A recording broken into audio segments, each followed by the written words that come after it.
Hello and welcome. Today I'm going to talk about The Righteous Mind by Jonathan Haidt. This will be the first part in a series of three. The book has three different sections, so I figured that would be pretty easy. This book is complex and about the same length as Moral Tribes, but because there are fewer sections than Moral Tribes, each video will be a bit more complex and a bit longer probably too. I wouldn't be surprised if some of these took 30 to 40 minutes even. So this first one is kind of a background section. It's all about the division between intuition and reasoning. So kind of the way we frame intuition and reasoning or define them is that intuition, if you're familiar with Daniel Kahneman's System 1 versus System 2, that is the popular conception of this distinction right now. Although, of course, the intuition versus reasoning kind of, you could say, dull process or dull mode of thinking has been existent since antiquity. You know, Descartes described it as more of like a mind-body dualism, so the mind being more rational, the body being emotional. And generally it's been framed as more of an emotional versus reasoning debate. And in fact, Joshua Green in Moral Tribes kind of framed it that way more so than Jonathan Haidt. Jonathan Haidt specifically, or maybe you could say more broadly, defines intuition because he puts emotion into intuition as a category, and that's what he argues for generally in his work. And so that's what we'll be doing here too. Intuition in this case is more of a instantaneous, quick, reactive, emotional process, whereas reasoning is more controlled, less automatic, more deliberate in that way, slower generally, more effortful. It literally, like with System 2 processes, you see that physiological changes when people engage in System 2 thinking as opposed to System 1 intuitive thinking. So that's kind of the background for this. On one side we have intuition, which is quick and kind of heuristic-like in nature, so not necessarily as accurate, kind of lower resolution, but less effortful and therefore kind of easier to do, and you do it more frequently in everyday life. Whereas reasoning is System 2, more effortful, slower, higher resolution thought process, and so you get more bang for your, you could say more detail in total, but because it's so effortful, we tend not to go with System 2 reasoning as much because of that, the cost it takes on us.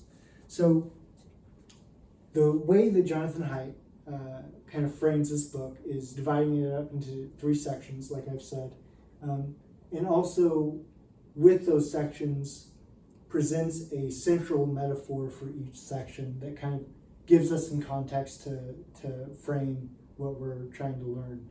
The first metaphor is that the mind is divided like a rider and an elephant, and the rider's job is to serve the elephant. So what is actually the title of this section is that intuitions come first, strategic reasoning second. And actually I might underline strategic reasoning because that actually ends up being very important in Haidt's conceptualization of reasoning, as we'll see later on in this video. So he builds up this metaphor, which is that there's a rider and there's an elephant. And so when we kind of think about what that would mean, obviously an elephant is big. And obviously in comparison to an elephant, a person is small. But you could say that also compared to a person, an elephant is pretty stupid. And so the way he sets this up is that An elephant is big and dumb and it's really hard to control, but we have a reasoning system that can't really control where the elephant goes, a rider that can't really control where the elephant goes, but is more intelligent and is able to kind of come up with justifications as to why the elephant would go to the place that it goes. So like if I'm riding an elephant and I see it go to these plants and then start eating, I don't know what elephants eat, just greenery, I guess. I would say, oh, the elephant wanted to eat. It's hungry. And so in that way, as we'll see, reasoning serves to justify what intuition does, which is why it's strategic as opposed to just reasoned. And I'll explicate that a bit more later. So, kind of, Haidt starts out, both in his career and in this book, from a sort of anthropological background. He studied under Richard Sweeter for a year after he left Penn, which he did for undergrad. Yeah, he worked at the University of Chicago, I think, with Richard Sweeter for a while, who was a prominent anthropologist. And so Sweeter originally proposed 3 different kind of core concepts that made up morality within different societies. And I wouldn't be able to tell you what they were, but afterwards, once Jonathan Haidt had worked with Sweeter, he developed his own sort of foundations of morality based on anthropological, in a sense, studies that were largely, that overlapped and built on top of Sweeter's foundations. And so we can kind of see, and I'll get the book, Haidt looked at, during his dissertation, how different people from different cultures judge different moral situations. So for example, he went to both India and Chicago, or maybe, Pennsylvania, when he was still at Penn. And so he would ask different Indians and different Pennsylvanians, different questions about, and survey them about different moral situations, how they would react, what their reasoning was, and so on and so forth. So here are some actions that Indians and Americans agreed were wrong. While walking, a man saw a dog sleeping on the road. He walked up to it and kicked it. So that's one situation. Another is that a father said to his son, "If you do well on the exam, I will buy you a pen." The son did well on the exam, but the father did not give him anything. Here are some actions that Americans said were wrong, but Indians said were acceptable.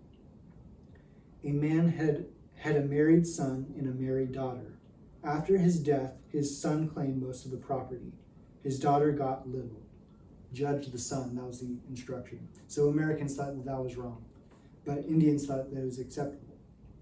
Here's an action that Indians said was wrong, but Americans said was acceptable. In a family, a 25-year-old son addresses his father by his first name. So originally, Haidt kind of framed this as a sort of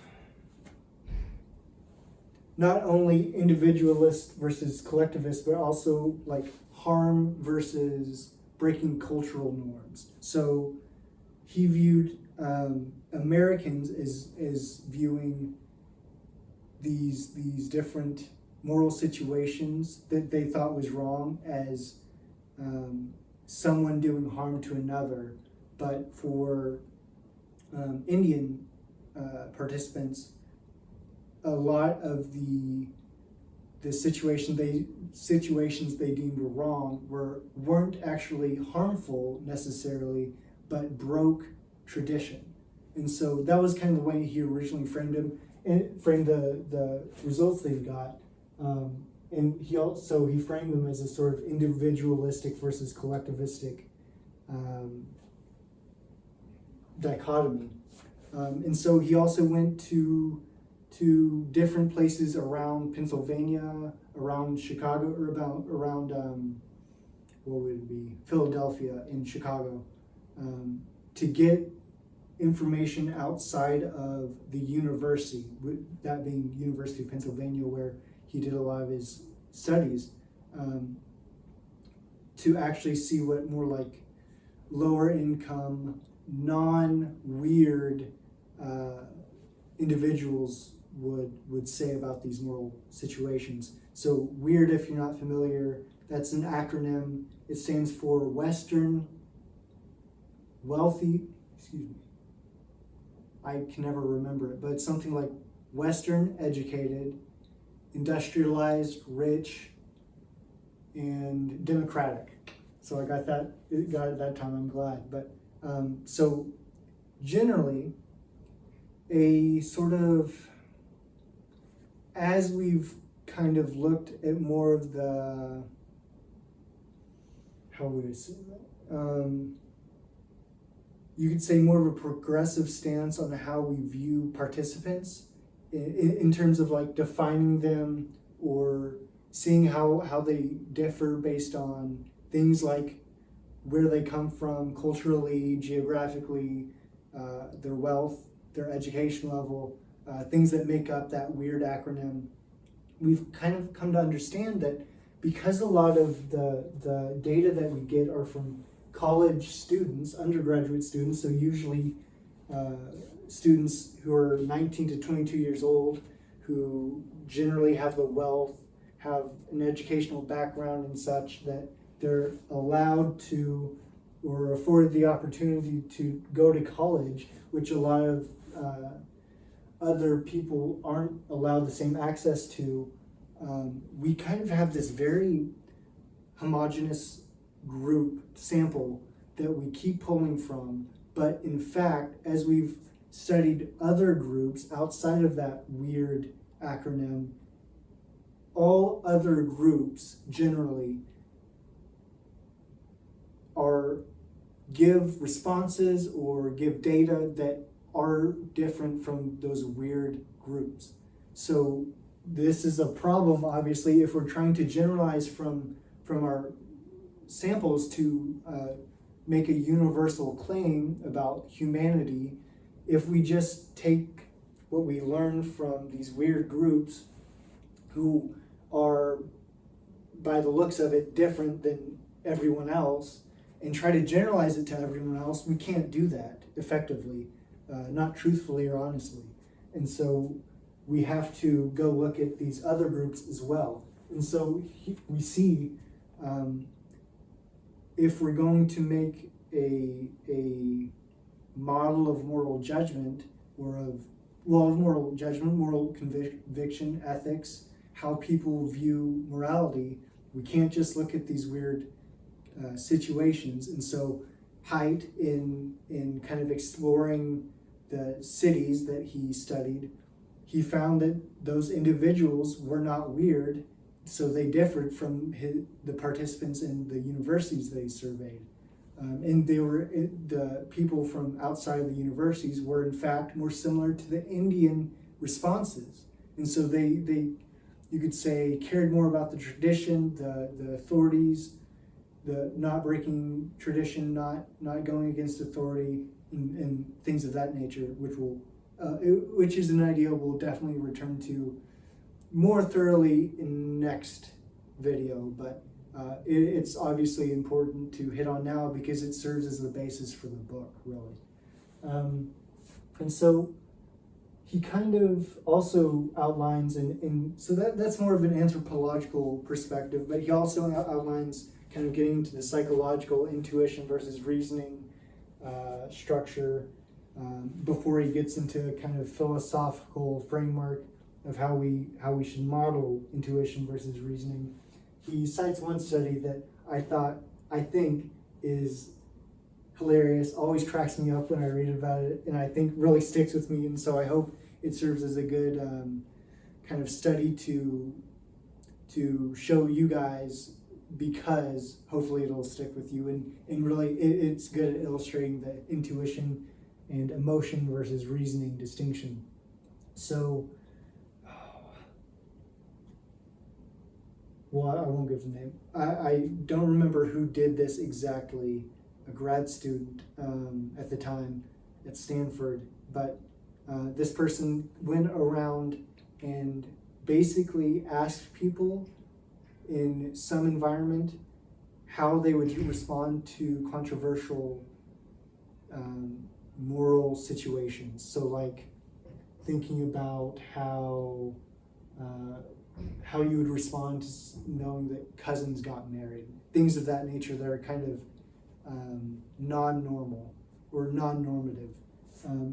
So in one situation with one group, the researcher just asked these questions and got the responses. But in another group, and I think they even varied this, but they set off fart bombs nearby in a trash can nearby, and then interviewed the participants near those trash cans. So they were smelling these fart bombs, and so what they found is that the people who were closer to the trash cans with the fart bombs actually were more rigid and more conservative, not politically exactly, but also politically, but more fundamentally more conservative in how they reacted.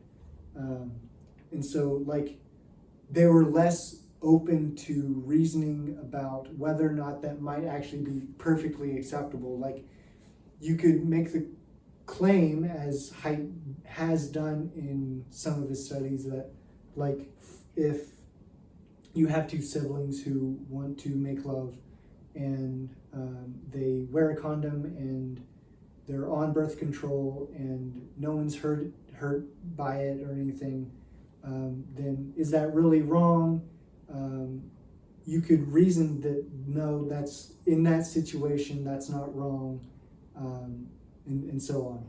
And so in similar situations, even though people might have been able to reason that the situation isn't actually a moral wrong, they still chose to say that no, that's wrong, and be more rigid in that. And so people who are farther away from the fart bombs or who weren't exposed to the fart bombs were more open and were more likely to say no, that's actually technically that's okay, that's not a moral harm. But if you were close to the fart bombs, you were more likely to say actually yes, that's a moral wrong and I'm sticking to that. So that's a good one. There's another one similar to that, where with people standing near or farther away to hand sanitizer dispensers, and with those, if you were closer to the hand sanitizer, if I remember correctly, you were more likely to like want to be clean and therefore more likely to be like conscientious, and we'll get more into that I think as we talk about talk in the next video, specifically that situation. But it's really interesting how that sort of cleanliness affects your emotions, that affects your intuitions, and disallows you to really reason rationally. So like I said, Haidt really wants to broaden the definition of System 1 thinking from just emotion to intuition more broadly. So it allows for other reactions that aren't specifically emotion, but are more like aesthetic judgments, or if you're familiar with that, where it's more of a judgment about how that fits or doesn't fit into your current framework, and that friction might indicate or signal to you that something's wrong, and then you feel bad because of that, or have some kind of aesthetic sense that that's bad because of that. So it's a broader category, intuition is, than emotion. And so, like I mentioned earlier about the sibling making love case, that's one question that Haidt and some of his colleagues asked individuals about in terms of how they go about reasoning and making judgments in those situations. And what he found was that in situations like that, where a researcher was told to really argue against the participant's judgment that something is wrong as much as they could, and really try to make them, you could say, reason to the conclusion that in fact in these situations it's not wrong. So like another example was to have sex with a chicken breast, like a raw chicken breast, which like there are concerns maybe about salmonella or whatever, but the situations are such that those concerns aren't really relevant. It's just that first initial disgust factor of like, well, who would do that to a raw piece of chicken? And so these researchers went through these processes where they surveyed people, questioned them, and really kind of, you could say, use Socratic questioning to get to the bottom and make sure they're really solid. And so there were some people who in these situations would say, no, that's wrong, and then upon being questioned might back off, but then come to a point where they say, you know what, I think that's wrong, I respect your opinion, your argument, that makes sense to me, but I think it's wrong, and that's what I'm sticking to. Haidt calls that moral dumbfounding. In his opinion, that's where we can see the extent to which intuition and emotional reactions, disgust, affects your reasoning and your judgment. And that if you're in a state that's sufficiently emotionally disgusted or has some other moral emotion that's sufficiently strongly produced or generated, then you are proportionally less likely to make a cold, well-reasoned judgment or a right, correct judgment, you could even say. And so with these little insights, Haidt produced the Social Intuitionist Model. Originally, he kind of came from a Jeffersonian model, which is that kind of the heart and the head are sort of on the same level in a hierarchy, and they combat each other. But as he kind of progressed in his intellectual development, he decided actually no, more of a David Humean structure is more appropriate, where you could say the reasoning is the slave of the passions is Hume's favorite popular quote. And so in this social intuitionist model of moral judgment, there's a stimulus, so there's some moral situation that causes us to think about something. Then we have our intuition. That intuition goes to a judgment. So we have that intuition, and then immediately after, automatically, we make a judgment about the situation. Then we might reason about that judgment, sometimes. This is a whole amalgamation of hard, bold lines and dotted lines that might be a bit confusing. So hopefully I can keep us on track and not lost. But so generally, in Haidt's opinion, intuition and judgment are what most popularly occur, which I think fits well actually with kind of our conceptualization of System 1 thinking and how prevalent it is compared to reasoning anyway. And so there are obviously critiques of the social intuitionist model who say reasoning happens more than Haidt says it does, and those may or may not be valid, but at least in this case, with just connecting it to a less morally relevant mode of cognition, a more general mode of cognition, it seems like intuition to judgment being a more prevalent process is at least plausible.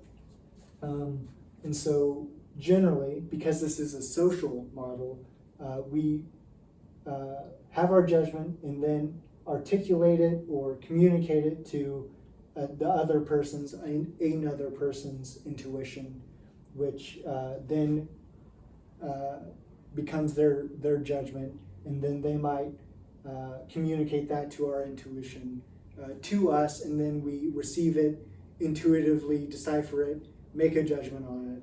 And so it's kind of a circular process in that way. But Haidt says that sometimes we do reason, and so we reason on our judgment. There's a specific task in this kind of paradigm, intuition versus reasoning paradigm, called the CRT test, controlled response test, I think, where you have some question or set of questions that are intuitive, and so you come up with an intuitive answer, but really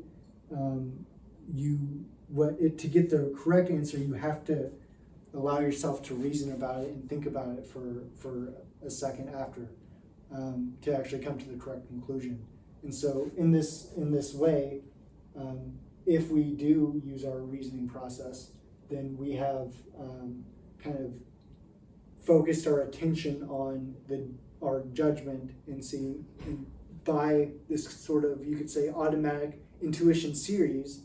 I'm kind of getting outside of Haidt's claim, but we have by attending to that our intuition series, this kind of unconscious automatic process, we realize it pops up that, oh, in fact, we're wrong, and we have to change our mind about this problem. And so then sometimes that reasoning affects our judgment. This process is in a dotted line because it only happens ever so frequently. And sometimes our reasoning can even kind of this contemplative, individual, away from a social context reasoning could affect our intuition for later interactions. But importantly, why reasoning is strategic is because when judgment goes from judgment to reasoning, the process in a discussion or a debate setting is that we have a judgment and then we justify that judgment. We build up an argument for our reasoning, which also seems like something that's fairly widely accepted in the cognitive literature. Just in terms of heuristics, in terms of biases, we tend to have a judgment and then try to justify our judgment as opposed to actually reason in a debate situation, which I think is because this sort of emotional flooding process that disallows us the kind of ability to take a step back and think about something. So, like in the moral tribes in Joshua Green's moral model, dual process model of moral judgment, he claims that when emotions are sufficiently strong, they override reasoning. A very similar process here, and so when that happens, we obviously aren't able to come to a reasoned judgment. We have to justify our judgment with a sort of controlled reasoning process, as opposed to actually taking in other information as something that might plausibly be true and therefore contradict what we want to believe. So that's the social intuitionist model. Kind of another couple of claims that Haidt makes to back up this model is that psychopaths reason but don't feel, and babies feel but don't reason. So kind of one of the very popular examples at this point is Phineas Gage, who was struck in the head by a railway spike through his head, and it struck in the emotive part of his brain, I think specifically the ventromedial prefrontal cortex, and because of that, we assume that we claim that Phineas Gage didn't have the ability to emote or empathize anymore after that accident, and we have historical evidence to say that he kind of acted differently after this accident happened, was more aggressive and kind of more selfish, very much the antisocial personality disorder that we'd see today, or would categorize today. And so that's an example of not empathizing and instead using only reasoning, which, as Joshua Green says, or argues, can certainly lead to negative consequences on the psychopath's part, because they actually end up making bad decisions without the emotive, for themselves even, without that emotive input. But babies, on the other hand, can feel and can connect to people, can see when things are going wrong for someone, can kind of cheer or want to support someone who is the victim of some moral harm, but toddlers can't exactly reason their way to a conclusion. They have to rely on their emotions. And so in this way, neither is enough. You have to have neither only intuition nor only reasoning is enough. You have to combine them to make actual solid judgments. And so in terms of justification, Haidt says that we argue for our own group, even if it's a group of strangers. So there's, of course, a case that's also cited in Moral Tribes where some participants are grouped into groups of jurors in a law case, and they don't know their colleagues, but they're supposed to argue for their side. And it turns out that just by placing them in a group with these strangers who they have no other affiliation with, they'll argue more strongly and be more rigid in their arguments just because they're a part of a group now. And so that's another sort of piece of evidence to suggest that we really base our reasoning on justifying our emotions and kind of those group feelings or the selfish feelings or whatever the basis may be. And so Nietzsche and subsequently Joshua Green talk about the secret joke of Kant's soul, which is that Kant is sort of, you could say, an intellectual victim to justification, and so to moral convictions, moral emotions. Nietzsche and Green claim that Kant, in formulating his ethics, such as his categorical imperative, tried to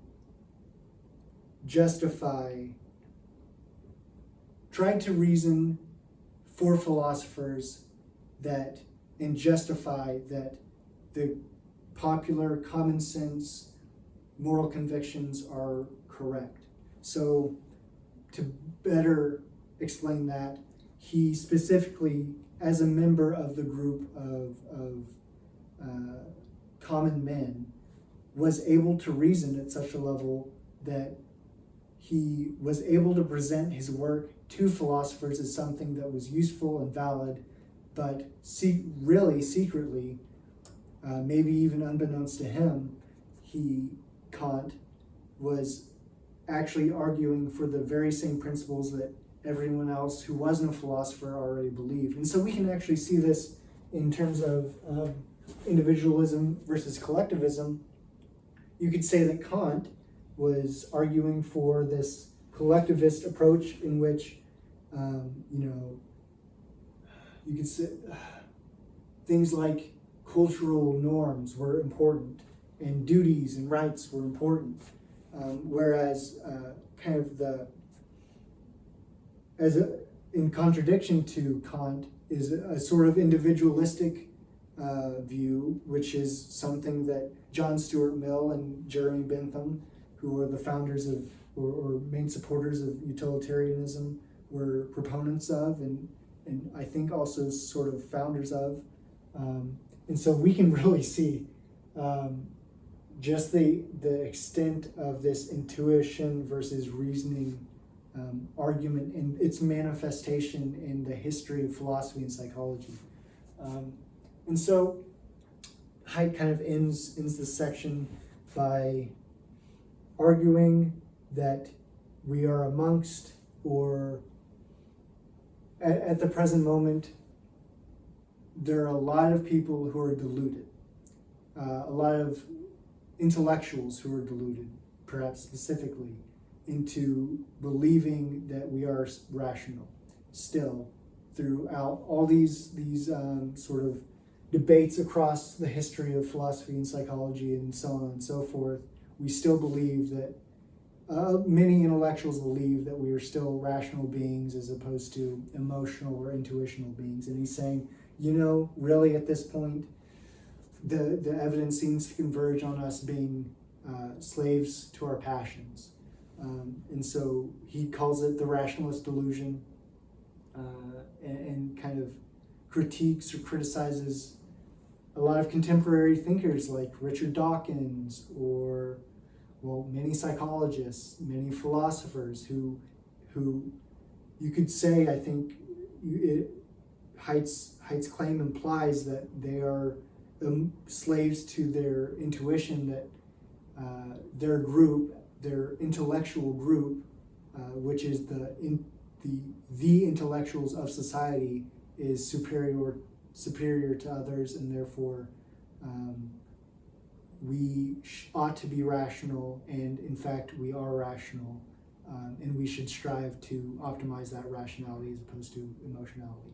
So that is section 1 of The Righteous Mind.